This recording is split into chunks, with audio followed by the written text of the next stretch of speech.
오늘 우리에게 주신 하나님의 말씀은 사도행전 4장 1절부터 12절 말씀입니다. 사도행전 4장 1절부터 12절 말씀입니다. 다 함께 한 목소리로 봉독하도록 하겠습니다.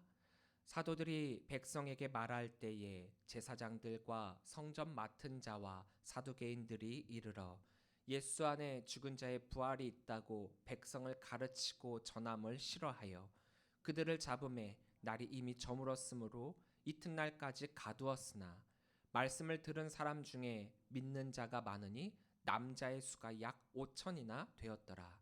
이튿날 관리들과 장로들과 서기관들이 예루살렘에 모였는데 대제사장 안나스와 가야바와 요한과 알렉산더와 및 대제사장의 문중이 다 참여하여 사도들을 가운데 세우고 묻되 너희가 무슨 권세와 누구의 이름으로 이 일을 행하느냐. 이에 베드로가 성령이 충만하여 이르되 백성의 관리들과 장로들아, 만일 병자에게 행한 착한 일에 대하여 이 사람이 어떻게 구원을 받았느냐고 오늘 우리에게 질문한다면 너희와 모든 이스라엘 백성들은 알라. 너희가 십자가에 못 박고 하나님이 죽은 자 가운데서 살리신 나사렛 예수 그리스도의 이름으로 이 사람이 건강하게 되어 너희 앞에 섰느니라. 이 예수는 너희 건축자들의 버린 돌로서 집 모퉁이의 머릿돌이 되었느니라. 다른 이로서는 구원을 받을 수 없나니 천하 사람 중에 구원을 받을 만한 다른 이름을 우리에게 주신 일이 없음이라 하였더라. 아멘.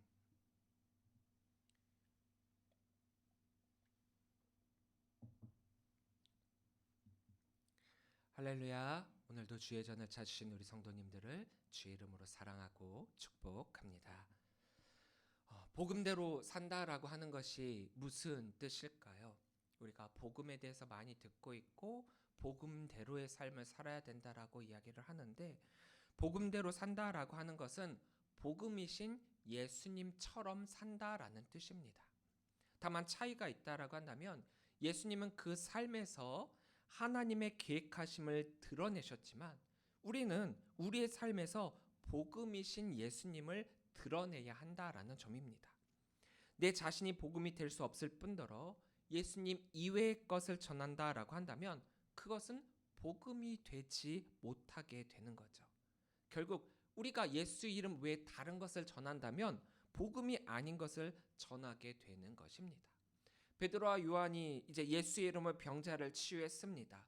근데 이들이 이 이적 행위에서 핵심을 두고 있는 것은 병자를 치유했다가 아니라 그 앞에 있는 예수의 이름으로 치유했다. 그래서 이 예수의 이름이 더욱더 강조되고 중요하고, 그래서 그 이름을 설교하고 있는 것입니다. 제가 중고등학생 때 우리나라가 올림픽에 나가서 굉장히 선전을 한 종목이 있습니다. 바로 탁구인데요. 이 탁구가 이렇게 좋은 성과를 거두다 보니까 그 당시에 우리나라에 탁구 붐이 일어났습니다. 교회에서 가장 쉽게 접할 수 있는 운동이 탁구였고, 그래서 너도 나도 뭐 어린아이들이나 또 연세 드신 분들이나 상관없이 교회에서 모여가지고 탁구를 치게 됐죠. 저도 그 중에 한 명이 되어가지고 이제 탁구를 즐기는 그런 세대가 되었습니다.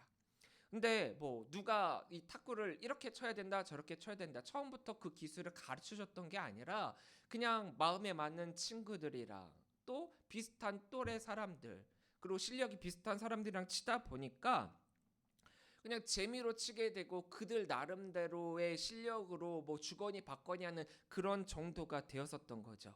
시간이 어느 정도 지나고 또 뭐 어떻게 보면은 탁구를 쳤던 경력, 이게 좀 길다 보니까 어느 정도 실력이 좀 늘었을 거다라고 여겨지겠지만 실상은 그렇지가 않았어요.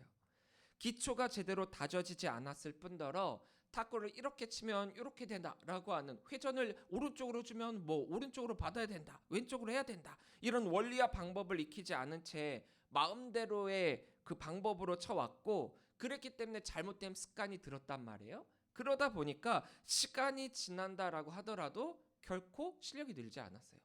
더군다나 선수들이나 뭐 동호회 사람들처럼 시간을 꾸준하게 걸친 게 아니라 뭐 될 때만 잠깐 가서 쳤던 거기 때문에 실력이 늘지 않았죠. 또 거기 하나 더 덧붙인다라고 하면 뭐 장인은 장비 탓을 하지 않는다라고 하지만 그 당시에는 펜홀더라고 하는 라켓, 즉 이렇게 펜을 이렇게 움켜잡는 모양이다라고 해서 펜홀더라고 하는 라켓이 유행을 했었어요. 그래서 저도 처음부터 타크를 칠 때 이 펜홀더를 가지고 사용을 했는데 요즘에는 쉐이크라고 하는 라켓을 쳐서 양면으로 치는 그런 라켓으로 사용을 하고 있습니다. 그래서 이 쉐이크라고 하는 게 훨씬 더 범용적이기 때문에 이런 말이 있어요. 펜홀더는 쉐이크를 이길 수가 없다. 그래서 현대 탁구는 많은 사람들이 이 쉐이크를 이용해서 치고 있단 말이에요. 그래서 펜홀더를 썼던 이 사람들도 점차적으로 이 쉐이크로 바꿔가는 그런 추세가 요즘 현대의 탁구 현재입니다. 만약 처음부터 백지에서 시작했다라고 한다면 뭐든지 쉽게 배울 수 있을 거예요. 저 같은 경우는 이 펜홀더로 시작을 했고 또 누가 가르쳐 준 거가 아니기 때문에 잘못된 습관이 들어있는 상태에서 시작을 하다 보니까 또 아예 모르는 게 아니라 어느 정도 어중간하게 좀 알고 있고 어중간하게 치고 있단 말이에요. 그러다 보니까 이런 것들이 도리어 방해가 되어서 새로운 것을 습득하고 익히기에는 더 어려운 상태가 되었습니다. 그러니까 탁구를 아예 한 번도 배워본 적이 없는 사람이 처음 시작을 한다라고 하면은 거기에 기초부터 또 자세부터 다 하나하나 잡아가면은 더 쉽게 되겠지만 저는 자세도 교정해야 되죠. 습관도 버려야 되죠. 사용 방법도 다시 익혀야 되죠. 더 많은 시간이 소요가 되었다라는 거예요. 아무것도 모르는 이방인들에게 복음을 전하는 것, 우리는 흔히 맨 땅에 헤딩한다라는 표현을 씁니다. 하지만 도리어 이들에게 복음을 심고 은혜를 받게 하는 것은 더 쉬울 수가 있습니다. 왜냐하면 복음을 받아들이기에는 그들이 더 순수하기 때문이에요. 백지장에 글씨를 쓰는 게 훨씬 좋지 이미 써있는 글씨를 지우고 거기다 쓴다라고 하는 것은 너무나도 어렵기 때문이죠. 그래서 더 어려운 거는요. 이미 교회를 다니고 있다거나 복음이 어느 정도 무엇인지 어느 정도 조금 알고 있고 또 예수님이 누구신지에 대해서는 수박 겉핥기식으로 알고 있는 정말 어중간하게 알고 있는 이런 사람들에게 진짜 복음을 전하는 게 이게 더 어려운 것입니다. 그래서 복음을 전할 때 가장 위협이 되는 것은 기독교를 전혀 모르는 무교인이 아니에요. 이미 기독교에서 기독교가 무엇인지 복음이 무엇인지 알고 있던 그런 사람들이 안티 기독교로 돌아서 갖고 그들이 공격을 한다거나 혹은 교회는 다니고 있고 어느 정도 신앙이 있고 신념도 있고 믿음이 있는데 그런 사람들에게 복음을 전하는 것 그게 더 힘들다라는 거예요. 그들이 더욱더 복음의 반대편에 서서 공격하고 힘들게 하고 있습니다. 베드로와 요한이 이적을 행하고 설교를 했을 때 어떤 일이 일어나게 됐습니까? 가장 작게는 이적의 당사자인 그 사람이 그 이적의 주인공이 되었고 5천 명이나 되는 사람이 생명의 주인공이 되었습니다. 4절입니다. 말씀을 들은 사람 중에 믿는 자가 많으니 남자의 수가 약 5천이나 되었더라. 놀라운 일이죠. 복음을 선포를 했더니 5천 명이나 되는 사람들이 이렇게 복음을 받아들이게 되었다라는 거예요. 그런데 이들과 달리 이미 여호와 하나님이 누구신지 너무나도 잘 알고 있었던 종교 지도자들은 이 복음에 대한 주인공이 되지 못하고 도리어 이 말씀을 전한 사도들을 매우 싫어하여 그들을 감옥에 가두게 됩니다. 1절부터 3절입니다. 사도들이 백성에게 말할 때 제사장들과 성전 맡은 자와 사두개인들이 이르러 예수 안에 죽은 자의 부활이 있다고 백성을 가르치고 전함을 싫어하여 그들을 잡음에 날이 이미 저물었으므로 이튿날까지 가두었으나 사도들이 전하는 말씀 즉 예수 그리스도의 부활의 진리를 이들은 듣기 싫어했어요.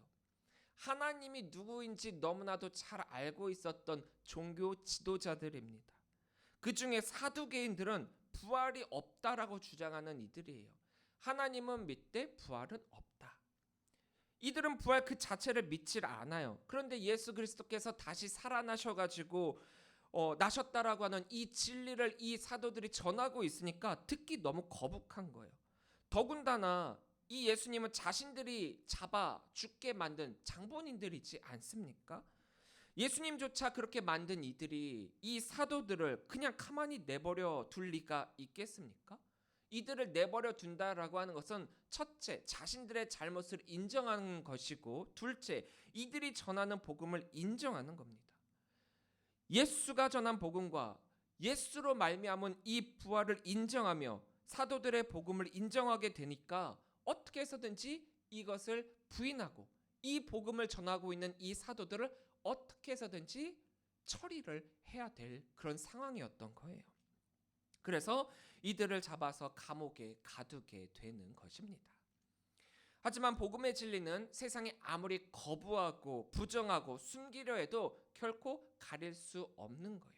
우리가 아무리 손으로 우리의 눈을 이렇게 가린다라고 하더라도 해를 가릴 수 있겠습니까? 베드로와 요한이 유대의 이 당국자들에 의해서 체포가 되었고 그로 말미암아 감옥에 있게 되었지만 그들이 감옥에 있는 상황 가운데서도 하나님의 역사는 계속해서 일어났죠. 그 결과가 무엇이었습니까? 5천 명이나 되는 사람들이 예수님을 믿게 되었다라는 거예요. 이게 무엇을 의미하는 겁니까?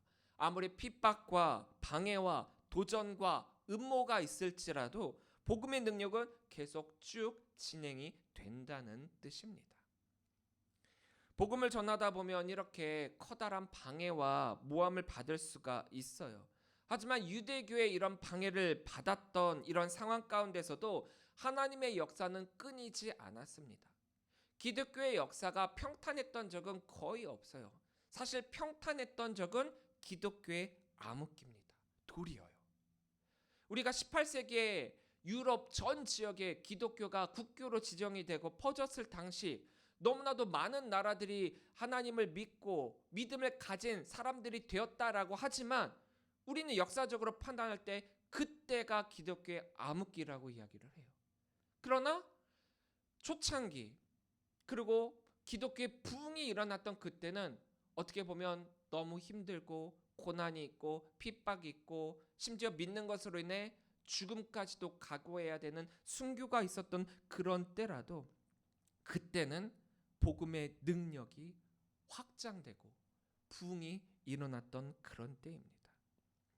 복음을 전하자 어떤 일이 일어났습니까? 베드로와 요한이 감옥에 갇히게 되었습니다. 하지만 사도들이 전한 이 말씀만은 가둘 수가 없었죠. 우리에게 향하신 고난이 우리를 힘들게 할 수 있습니다. 우리의 삶이 어려울 수도 있고 그로 말미암아 불이익을 당할 수도 있습니다. 하지만 우리가 전한 복음은 결코 가려지는 것 없이 가두어지는 것 없이 끊어지지 않고 세상을 향해 심겨지고 전파된다라는 사실을 우리는 잊지 말아야 합니다. 이것이 복음을 전하는 자들에게 주는 큰 위로와 힘이 되는 말씀입니다. 복음을 전하다가 박해나 어려움에 직면하게 되더라도 우리가 전하는 이 복음이 모든 어려움을 뛰어넘어 전파가 된다라는 그 사실을 우리가 기억하고 붙들고 나아가기 때문에 어떤 세력도 복음을 막을 수 없는 것입니다. 아무리 사탄이 그 세력이 광대하고 이 세상 권세를 잡은 자다라고 하더라도 더 이상 복음을 묶어둘 수 없다라는 거죠. 어떻게 할 때요? 우리가 그 복음을 전파할 때. 바울 사도는 디모데에게 이렇게 권면합니다. 복음과 함께 고난을 받으라. 사실 그렇잖아요. 우리 애가 이 세상을 살아갈 때 왜 예수를 믿게 되냐? 믿게 되는 그 원인과 그 처음을 가만히 생각을 해보면 행복해지고 싶어서, 편안해지고 싶어서, 복받고 싶어서 이런 원초적인 우리 욕망을 자극하는 그런 것들 때문에 우리가 믿음 생활 시작하는 경우가 너무나도 많아요. 그렇게 하고 싶었는데 복음만 갖고 싶었는데 복음을 갖다 보니까 생기는 게 고난이라는 거죠. 복음만 갖고 싶지 고난을 가지고 싶지가 않아요. 근데 세상을 향한 이 복음의 특성상 세상과 반대의 길을 가기 때문에 복음과 고난은 따로 뗄 수가 없습니다.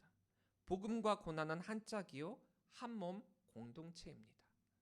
빌립보서 3장 10절부터 12절을 보면 바울이 우리들에게 이렇게 이야기를 합니다.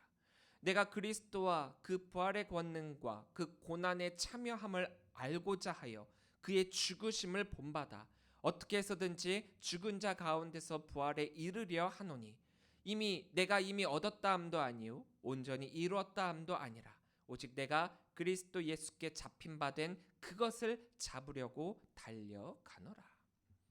바울 사도의 신앙의 궁극적 목적은 너무나도 분명했어요. 예수 그리스도의 뒤를 따라가는 거죠. 그 삶으로의 여정을 계속해서 이루어가는 겁니다. 근데 그 여정 가운데에는 부활의 권능도 있고 고난도 있다라는 사실을 너무나도 잘 알고 있었다라는 거예요. 근데 그거 아십니까? 우리가 부활의 권능을 깨닫기 위해서는 먼저 선행되어야 할 것은 죽어야 한다라는 거예요. 죽어야 부활을 경험할 수 있지 않겠습니까? 죽지 않고 어떻게 부활을 해요? 그런데 이 죽음은 이 세상 사람들이라면 누구나가 맞이하는 육체적 죽음을 뜻하는 게 아닙니다. 예수 그리스도로 말미암은 죽음이라는 거예요. 예수님을 믿음으로 말미암는 죽음입니다. 예수님을 믿음으로 말미암는 고난이에요. 예수님을 믿음으로 말미암아 깨닫게 되는 진리입니다. 내가 죽어야만 예수로 살 수 있고 내가 죽어야만 예수만 드러낼 수 있거든요. 근데 사람들은 내가 죽는 것을 꺼려합니다. 내가 죽어야 부활을 경험하는데 내가 죽지 않고 부활의 영광만 갖고 싶어 하죠. 근데 잘 알다시피 말도 안 되는 일이잖아요. 근데 그 말도 안 되는 것을 교회에 있는 성도들 중에 많은 사람들이 그렇게 되기를 원하고 있다라는 거예요. 예수님의 뒤를 따라간다라고 하면서 예수님을 믿는다라고 하면서 자꾸 세상에 기웃거리고 또 세상이 추구하는 바대로 살려고 노력하는 성도들도 꽤나 많이 있다라는 거예요. 전제와 과정과 결과는 언제나 동일해야 합니다. 복음을 선포하면 능력을 갖게 되는 거 맞아요. 근데 그 능력을 갖기 위해서는 나를 버려야 되고 죽어야 되고 예수로 말미암은 부활을 소유해야 합니다. 그러기 위해서는 예수님이 당하신 그 고난을 우리 역시도 당해야 된다라는 거죠. 물론 제가 생각하기에도 신앙생활을 할 때 고난 없으면 참 좋을 것 같아요. 저도 예수를 믿는다라는 게 힘든 거를 잘 몰랐습니다. 왜냐 저는 제가 4대째 신앙인이기 때문에 믿음의 가정에서 태어났고 신앙생활하는 게 너무나도 당연했고 제 주변에는 믿는 사람들이 더 많았고 그러다 보니까 너무나 당연한 삶을 살아가고 또 더군다나 저희 부모님들이 굉장히 믿음이 좋으신 분들이시고 또 목회자를 잘 섬기고 장로고 권사고 했지만 교회 내에서 단 한 번도 노라는 말을 하지 않고 뭐든지 알겠습니다. 그리고 누구보다도 새벽 일찍 나가서 새벽 예배 드리시고 또 보이지 않는 곳에서 헌신하시고 봉사하시는 그런 모습들을 보고 자랐기 때문에 믿는 자들이라면 신앙을 가진 자들이라면 이렇게 신앙생활 해야 되는구나. 복음을 전한다라고 하는 게 저런 거구나. 그렇게 생각을 했었어요. 그래서 부모님이 늘 하시는 얘기가 있었었죠. 항상 앞에서 봉사해라. 예배 때도 앞에서 말씀을 받아라. 누구보다도 가장 먼저 앞에 있어라. 근데 모난 돌이 정 맞는다고 앞에 있다 보면은 항상 지적도 받고 또 저를 손가락으로 안 가르치면 좋겠는데 앞에 눈에 띄니까 앞에 이렇게 세우고 사람들 앞에 드러나지는 경우가 좀 많았거든요. 처음엔 몰랐습니다.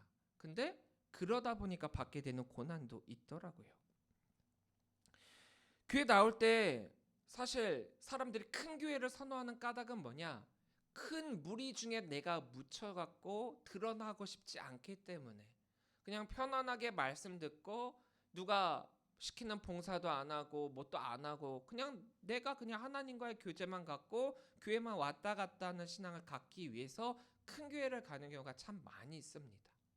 그런데 편하게 말씀 듣고 편하게 신앙생활하고 편하게 교회 생활하는 건 좋지만 그게 정말 복음을 전하는 자의 모습일까요?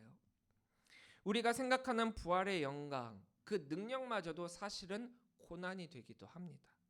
사람들은 눈에 보이고 겉으로 보이는 이 결과론적인 것에만 판단하고 있지만 결국에는 이 부활을 부인하는 자들에게는 이 부활의 능력 역시도 고난거리가 되거든요. 예루살렘 종교 지도자들은 베드로와 요한이 부활의 도를 전했다라는 이유만으로 이들을 체포하게 됩니다. 이들이 행한 이적을 책잡기 위해서죠. 베드로와 요한을 사내들인 공회에 참석시켜가지고 이렇게 질문을 하고 있습니다. 7절입니다. 사도들을 가운데 세우고 묻되 너희가 무슨 권세와 누구의 이름으로 이 일을 행하였느냐. 이 질문은요, 엄청난 음모가 이 안에 있어요. 이들이 이렇게 질문한 까닭이 있습니다. 이들은 이미 예수님을 이 자리에 불러들여 예수님의 대답을 듣고 예수님을 신성 모독으로 삼아가지고 십자가에 못 박아 죽인 이들 아닙니까? 또한 이들이 이 사도들에게 이 질문을 한 이유는 그 안에 숨겨진 음모가 있다라는 거예요. 다름 아니라 여기에서 이 권능에서 여호와 하나님 이름 외에 다른 이름이 나오면 신명기 13장 1절에서 5절의 말씀을 들어 그 사도들을 처형시키기 위해서였어요. 여기에는 어떤 내용이 있느냐? 아무리 선지자나 꿈꾸는 자가 이적과 기사를 보인다라고 하더라도 그것이 여호와 하나님에 의한 것이 아니라 여호와 하나님 외에 다른 신의 이름이 거기에 드러나게 된다? 그러면 하나님을 배반하게 되는 것이니 죽이라라고 신명기에 그렇게 나와 있거든요. 그러니까 이 말씀을 근거로 만약에 이 사도들이 베드로와 요한이 여호와 하나님 이외의 이름을 거론한다? 이거를 책잡아 그들을 처형시킬 그런 음모를 꾸미고 있었던 것입니다. 하지만 상황은 다르죠. 이 신명기에서 말한 이 말씀은 하나님을 배신하는 이방 종교에 대한 엄격한 배교에 대한 말씀이지 하나님의 능력을 부인하는 것이 아니기 때문입니다.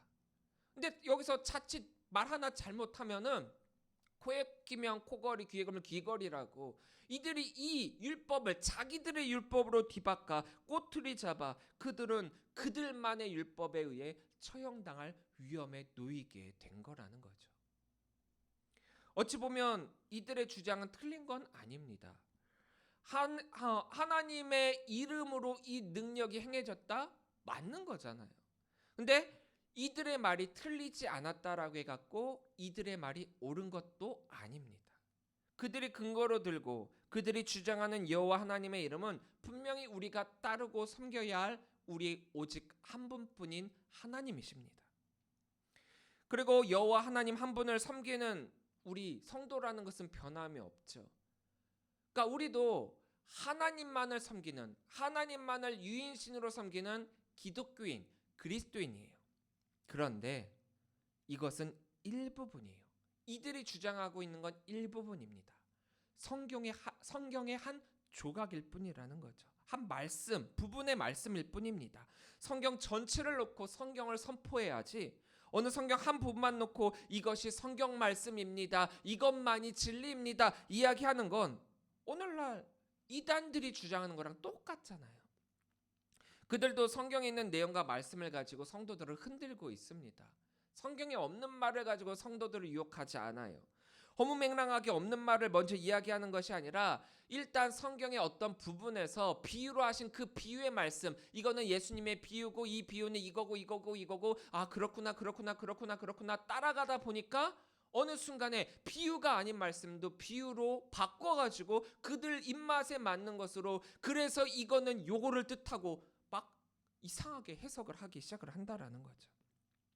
그래서 사람들을 현혹하고 그것들을 자연스럽게 받아들일 수 있도록 믿게 만든다라는 거예요. 맹신, 거기엔 토를 달 수가 없어요. 무조건 믿게끔 된다라는 거죠. 그들의 진리가 그들의 진짜인 양 주장하는 그것, 성경의 아주 극 일부분에 불과할 뿐입니다. 그게 성경 전체를 대변하는 건 아니죠. 우리도 성경을 보면은 이쪽에서 말한 말씀과 이쪽에서 말한 말씀이 상충되고 부딪히는 경우가 너무 많아요. 그러면 성경은 잘못된 건가? 그리고 왜 이 말씀을 왜 성경 안에 드러놨는가? 이런 의문을 퀘스천을 가질 수 있잖아요. 이런 의문과 질문을 갖는 거 너무나도 좋습니다. 그것을 설명해 줄 수 있는 게 바로 목회자의 역할이고요. 근데 왜 그런 일들이 있게 되느냐? 그것은 성경만 보기 때문에 그런 거예요. 상황적인 요소와 그리고 왜 그 말씀이 그 상황 그때에 나올 수밖에 없었는가? 그것까지도 설명이 돼야 되는데 그냥 단순히 문자적으로 성경만 보고 이 성경에서 이렇게 이야기한다 하다 보니까 여기의 말씀과 여기의 말씀이 부딪히는 거예요. 자기들 불필요한 말씀들은 그들은 다 뺍니다. 필요한 것만 딱 꼬집어 갖고 부분적으로만 이야기를 해요. 전형적인 이단의 방법이죠. 구약과 신약을 모두 말해야 복음이 됩니다. 하나님은 예수님을 말씀하고 계시고 예수님은 하나님을 말씀하고 계십니다. 구약은 하나님이 말씀하시는 예수님이시고 신약은 예수님이 말씀하시는 하나님입니다. 근데 놀라운 건 이 모든 것들은 성령님을 통해서 모든 과정이 이루어지고 있습니다. 결국 하나님이 말씀하시는 예수님을 믿지 않으면 하나님을 믿지 않는 것이요, 예수님이 말씀하신 하나님의 말씀을 믿지 않으면 모든 것을 부인하는 것과 같다라는 거예요. 예수님은 이 땅에 오셔서 말씀을 선포하실 때 자신을 드러내려고 하시지 않으셨어요. 자신을 통해 하나님을 드러내셨습니다. 그런데도 사람들은 예수님을 통해 드러난 하나님을 본 게 아니라 인간 예수님 그 자체만으로 판단했고 예수님이 하나님을 망령되게 했다라고 주장을 했다라는 거죠. 근데 아이러니하게도 요즘 이단들은 내가 예수요, 내가 성령이요, 내가 보혜사요 그렇게 자신을 드러내고 있어요. 예수님조차도 자신을 통해 드러난 하나님을 말씀하셨는데 이들은 하나님도 아닌 자기 자신을 드러내고 있다라는 거죠. 그런데도 그게 먹힌다라는 것은 역시 영적인 싸움은 이성으로 판단할 수 있는 것이 아니고 이성을 초월한 것이기 때문에 우리는 언제나 사탄의 영적 도전에 주의해야 한다라는 그 사실을 깨닫게 될 뿐입니다. 10절입니다. 너희와 모든 이스라엘 백성들은 알라. 너희가 십자가에 못 박고 하나님이 죽은 자 가운데서 살리신 나사렛 예수 그리스도의 이름으로 이 사람이 건강하게 되어 너희 앞에 섰느니라. 어떻게 해서든지 이 베드로와 요한을 궁지에 빠뜨리려고 했던 이 사내들인 공회원들이죠. 하지만 베드로는 이 이스라엘 백성들이 십자가에 못 박아 죽인 예수님의 이름이 이 장애인을 치유했다라고 선언하고 있어요. 딱 요거까지만 했으면 이들은 잘됐다. 예수의 이름으로 이걸 꼬투리를 잡아서 이들을 잡았을 거예요. 그런데 너무나도 지혜롭게 놀라웠게 이들이 선언한 말씀은 예수 그리스도의 이름뿐만이 아니라 어떻게 하느냐? 바로 그 예수님, 하나님께서 죽은 자 가운데서 살리신 예수님. 만약에 예수님이 죄인이고 예수님이 죽어야만 되는 사람이었다라면 어떻게 하나님께서 이 예수님을 살리셨을까? 그리고 어떻게 하나님이 살리신 예수님의 이름으로 이러한 이적이 일어날 수 있을까? 예수 그리스도, 나사렛 예수 그리스도의 이름으로 선포하니 이적이 일어났고 결국 이들은 하나님이 살리신 나사렛 예수 그리스도의 이름이라는 이 권능을 무시할 수 없게 된 거죠. 베드로가 여호와 하나님 이외의 이름을 거론했다라고 하면, 예수 그리스도의 이름만을 거론했다라고 한다면 어떻게 해서든지 꼬투리를 잡아 그들을 죽이려고 했겠지만 성령으로 충만한 가운데 대답한 이 베드로의 대답을 통해서 이들은 마음속으로는 죽이고 싶지만 겉으로는 인정할 수밖에 없는 상황이 되어버린 것이죠. 베드로의 이 대답은 오늘날 우리가 복음을 전파함에 있어서 막막하여 어찌할 수 없는 상황 가운데 의지해야 할 성령의 능력이 되고 있습니다. 우리가 복음을 전파함에 있어서 사실 어떻게 해야 할지 모르고 또 무엇을 해야 될지 모를 때가 너무나도 많이 있잖아요. 저 역시도 매주 말씀을 준비하고 또 이렇게 앞에 서서 말씀을 전함에 있어서 때론 앞이 굉장히 캄캄해질 때가 많아요. 본문은 나왔어요. 이걸 가지고 말씀을 전해야 되겠는데 도무지 설교가 떠오르질 않아요. 앞에 이제 타자를 치려고 딱 하고 있는데 한 줄 써놓고 멍하니 바라볼 때도 많아요. 이건 저뿐만이 아니라 많은 목사님들의 고민이고 고뇌이기도 합니다. 그런데 우리가 무슨 말을 할까 염려하지 말고 성령님이 그때그때 주시는 그런 말씀을 우리는 하면 되거든요. 어떤 말씀을 전할까 고민하는 게 아니라 말씀의 방향성과 주제를 성령께서 깨우쳐 주셔가지고 말씀을 전할 수 있게 해주신다라는 거예요. 그래서 우리가 하는 건 뭐냐면 말씀의 말씀을 읽고 말씀의 말씀을 계속 읽다 보면은 갑자기 이렇게 해야 되겠다라고 하는 길이 열리게 됩니다. 저희는 말씀 준비를 그렇게 하고 말씀을 그렇게 전하고 있는 거예요. 단 여기에 전제되는 게 있죠. 제가 아까 뭐라고 했습니까? 성령으로 충만하고 성령이 주시는 길을 받아야 된다라고 했잖아요. 그러니까 성령과 함께하지 않는 설교는 막막할 수밖에 없는 거예요. 복음 전하는 것도 마찬가지입니다. 우리는 예수 그리스도를 전하는 자들이잖아요. 예수를 믿는 믿음으로 충만해야 우리가 예수님을 전할 수 있다라는 거예요. 세상의 그 어떤 것과도 바꿀 수 없는 그 진리의 이름이 바로 예수 그리스도의 이름이죠. 12절입니다. 다른 이로서는 구원을 받을 수 없나니 천하 사람 중에 구원을 받을 만한 다른 이름을 우리에게 주신 일이 없음이라 하였더라. 여호와 하나님의 이름을 부인한다가 아닙니다. 하나님께서 왜 예수님을 우리에게 보내주셨는가? 그 예수님을 통한 구원을 이루기 위함인 것이죠. 하나님께서 그 예수님을 우리를 위해 보내셨다라는 겁니다. 우리가 믿음으로 충만하여 선포해야 할 진리의 말씀은 하나님께 이르는 유일한 길과 진리와 생명은 오직 예수 그리스도만이시며 그 예수님만이 우리의 구원자 되신다라는 겁니다. 이게 복음의 핵심이에요. 복음 다른 거 없습니다. 다른 말 덧붙일 것도 없다라고 했죠. 이게 핵심이고 변함없는 생명입니다. 다른 이름을 통해서는 구원할 수 없다. 우리는 이것을 잃어버리지 말아야 돼요. 만약에 우리가 이것을 잃어버리고 뭐 다른 걸로도 되겠지. 뭐 다른 뭐 종교 다원주의에서 얘기하는 똑같은 하나님 예수님을 뜻하는데 그거를 호칭하는 호칭만 다를 뿐이다. 뭐 알라랑 하나님이랑 똑같다. 이거 엉터리 말이에요. 분명하게 말씀해 주시고 계시죠. 다른 이로서는 우리에게 주신 이름이 없다라는 거죠. 예수님도 이렇게 말씀하시고 계시잖아요. 내가 곧 길이요 진리요 생명이니 나로 말미암지 않고는 아버지께로 올 자가 없느니라. 만약 우리가 이것을 잃어버리게 되면 이렇게 되는 거죠. 헛되고 헛되니 헛되고 헛되도다. 우리의 모든 것이 다 헛된 허무한 인생을 사는 것과 똑같이 되는 것입니다.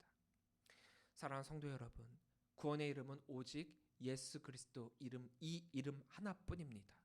예수님으로 말미암지 않고는 하나님께로 나아갈 수가 없습니다. 하나님께로 향하는 유일한 길은 오직 예수님입니다. 예수님의 뜻에 따라 살아가더라도 우리는 큰 반대에 부딪혀 막막할 때가 있어요. 어찌 보면 당연한 결과이죠. 왜냐? 세상은 그 예수님의 뜻에 반대하니까요. 그렇게 예수님을 믿는다라고 하는 것은 어쩌면은 결과가 보이는 길이기도 합니다. 고난이라는 결과가 뻔히 보이는 길입니다. 하지만 우리가 걷는 그 길은 결코 틀린 길이 아닙니다.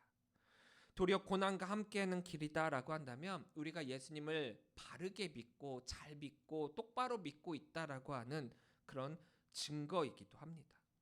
악한 영의 세력이 우리를 대적하는 한 우리는 어쩔 수 없이 고난과 함께할 수밖에 없다라는 거죠. 뭐 그렇다고 고난이 싫다고 이 복음을 버려서야 되겠습니까? 이게 바로 사탄이 노리고 있는 사탄의 방법이고 성도를 무너뜨리려고 하는 괴계입니다. 만약 예수를 믿은 후 아직까지도 한 번도 신앙대로 살거나 말씀대로 삶을 살려고 할 때 큰 어려움이 없고 또 고난이 없었다라고 한다면 뭐 어떻게 보면 그것 자체로 큰 은혜일 수도 있겠지만 반대로 생각하면은 정말 잘 생각해 봐야 될 게 정말 내가 예수님을 나의 주님으로, 나의 구세주로, 나의 그리스도로 믿고 있는지 내 스스로에게 반증해야 될 때이기도 합니다. 왜냐? 복음과 고난은 한 짝이라고 했잖아요. 고난과 부활은 또 한 짝이요, 한 몸 공동체입니다. 그래서 복음과 고난과 부활은 한 몸이라는 거예요. 사탄은 어떻게 믿는 자들을 넘어뜨리려 할까요? 우리가 이 답을 알면은, 이 질문과 이 답을 안다면 사탄한테 당하지 않겠죠. 어떻게 공격할지 모르니까 우리는 늘 깨어 준비하고 대비해야 된다라는 거예요. 성령 충만으로 말입니다. 복음대로 사는 거 너무나도 힘듭니다. 복음으로의 삶을 산다는 거 너무나도 어렵습니다. 유대 종교 지도자들이 베드로에게 한 이 질문, 엄청난 음모가 깔려 있었잖아요. 목에 들이댄 날카로운 칼과 같은 것입니다. 여기서 자칫 잘못하면 죽을 위험에 있었죠. 이런 위기 앞에서도 여러분들은 담대히 복음을 선포할 수 있겠습니까? 오직 예수 그리스도의 이름만이 우리의 구원의 능력임을 선포할 수 있겠습니까? 복음에 대한 확신과 믿음이 있어야만 우리는 담대히 그 복음을 선포할 수 있는 것입니다. 그리고 함께하는 고난조차 기뻐하고 즐거워할 수 있게 되는 거죠. 우리가 사도행전을 통해서 많은 복음의 전파자들이 어떠한 모습으로 어떻게 그 복음을 전파했는지를 우리가 그냥 눈으로 읽고 바라볼 것이 아니라 그 삶을 우리가 본받아 우리 역시도 그러한 복음 전파자의 삶을 살아야 됨을 다짐하는 그런 시간이 바로 이 사도행전을 읽는 우리의 모습이 되어야 할 것입니다. 우리에게 주신 이름은 오직 예수 그리스도 한 분밖에 없습니다. 이 사실을 언제나 기억하시고 그 이름의 복음을 선포하시는 우리 성도들이 되시기를 바랍니다. 이 선포는 성령으로 말미암아 복음에 대한 확신이 있을 때만 가능한 만큼 여러분들이 성령 충만한 사람이 되어 확실한 성령의 사람이 되어 세상에 그 예수 그리스도의 이름만을 선포하시는 우리 귀한 성도들이 되시기를 주의 이름으로 간절히 축원합니다. 다른 이로서는 없습니다. 오직 예수 그리스도의 이름으로만 우리에게 구원이 주어집니다. 기도하겠습니다.